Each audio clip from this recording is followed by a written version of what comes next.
this looking good.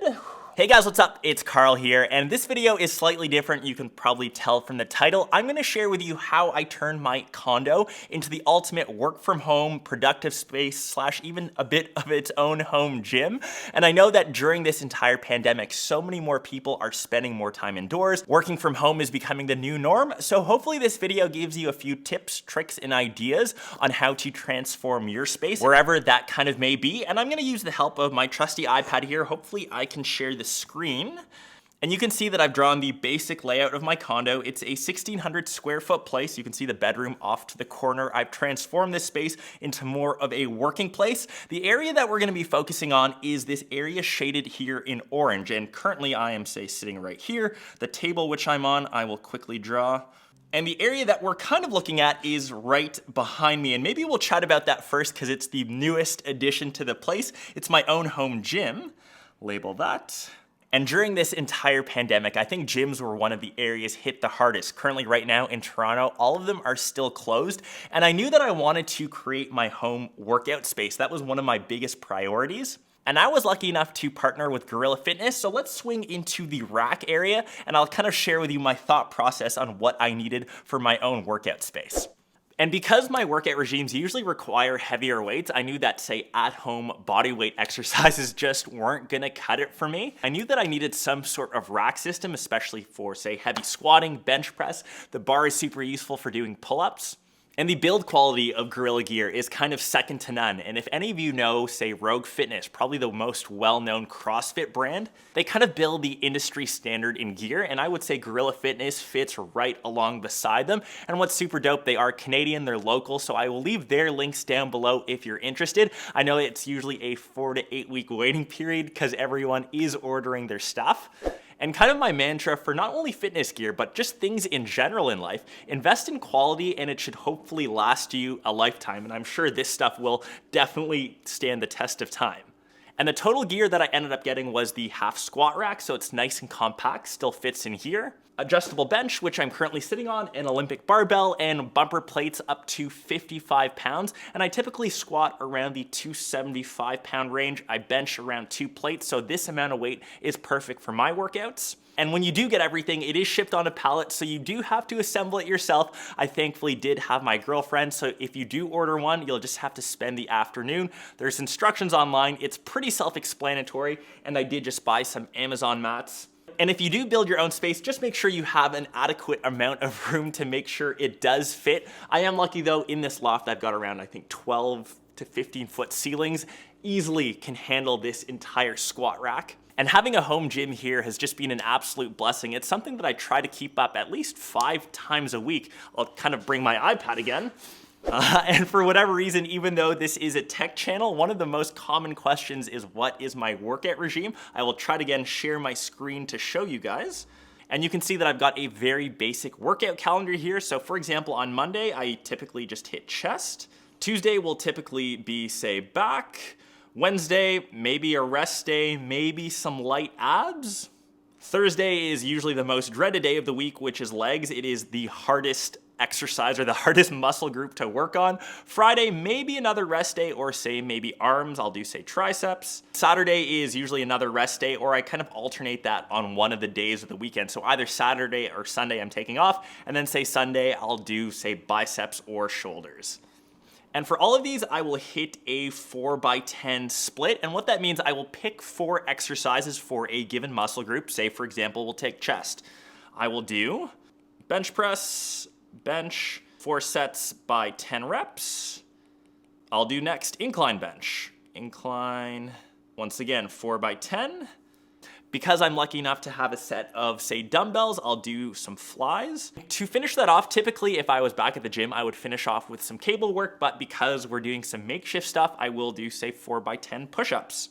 And you can see here, that is one day, and that is focusing on chest. And of course, on each day, so for example, back, that will repeat, swapping out 4 different exercises for back. And because we are at a home gym, you do have to make modifications. So say for legs, I might do 10 rounds of squats.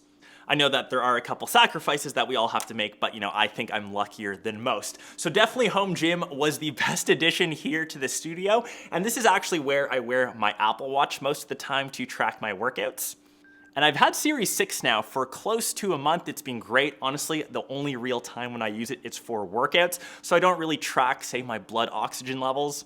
But yeah, this has kind of been this area of the studio. You'll probably see a lot of it in some of the videos that I make. It'll be my new set kind of living behind me. But let's shift more to the tech side. So say, for example, to my left, I guess your guys right, I have finally found a place for my Lego Starship Destroyer. You guys can probably tell that I am one of the biggest Lego fans, and actually for my next build, I've got one of the First Order Assault Walkers. Lego is maybe one of the best things to do during lockdown. It's almost like a puzzle. Takes a lot of time, and you can do it indoors. Also, over on that fireplace, I have all of my lenses for all of these videos, so those do live off of here, and kind of swinging in behind that area, that is where all of my overhead shots are made. I think normally most people would just have a standard desk, but I do have a standing desk. It does create some of the cool rising shots that I make. The overhead rig itself is actually just a custom-made piece I made together with my dad. It's actually just 3 pieces of metal piping kind of welded together. Underneath that is just an area for storage. That is where the iconic IKEA Alex drawers kind of live. And beside that area is actually just a media console. Once again, just for more storage. I just have so much tech here in the studio. I did get 2 additions or 2 new art pieces. Other than being the biggest Lego fan, I am also the biggest Porsche fanboy to kind of live. And on one of them is kind of my holy grail of cars. It's the 993 3.8 RS, of course, in orange. Once again, big orange fan. Beside that is actually my current car. I wanted to get it immortalized in some sort of print because I am planning on selling it, I think, next year. My current model, of course, a 2018 991.2 GTS. I am eyeing the 992 GT3. And swinging from that little console area is into the productivity zone. I've got a trifecta of desk setups, and let's kind of move the camera right now. Okay, that's looking good. And this is the main set area, and I think this is the place that most of you are familiar with. Most of my main shots are in this general direction. So I'll use the aid of my iPad again, kind of give you a sense of where I'm sitting. So we are sitting right here. The desk that I'm sitting on is right over this way. The camera is right here. And kind of behind me this way, that's another working area. So we'll draw that in.